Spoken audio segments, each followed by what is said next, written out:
2021 সালে বিজেপি নেতা অর্জুন সিং এর বাড়িতে বোমাবাজির অভিযোগ ওঠে। তাতে অভিযুক্ত আরিফ আক্তার ও রাহুল পাশি নামে দুজনকে 10 বছরের সশ্রম কারাদণ্ড ও 10,000 টাকা জরিমানার নির্দেশ দিয়েছে কলকাতার নগর দায়রা আদালতের এনআইএ এর বিশেষ আদালত। মুখ্য বিচারক সৌমেন্দ্রনাথ দাস এই নির্দেশ দিয়েছেন। অ্যাকচুয়ালি ওরা দুজনে দোষ স্বীকার করে নিয়েছিল, সেই জন্য 3 বার তাকে কষানো করা হয়েছে।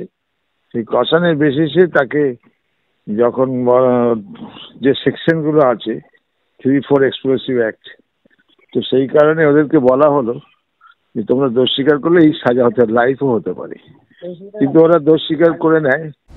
এনআইএ তদন্তে খুশি অর্জুন সিং। আমরা এটা খুব খুশি। প্রথম এনআইএ সঠিক তথ্য জোগাড় করে আদালতে পেশ করেছে, সাক্ষী সাবুত হয়েছে।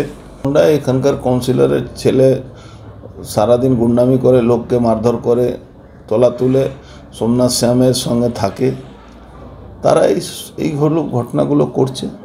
বোমাবাজিতে অভিযুক্তদের তৃণমূল যোগের দাবি করেছেন অর্জুন সিং। পাল্টিবাজ তকমা সোমনাথ শ্যামের। তো ও তো পাল্টিবাজ, তো পাল্টিবাজের কথা শুনে তো কোনো লাভ নেই, কিন্তু আসল ফ্যাক্টটা আপনাদের জানতে হবে।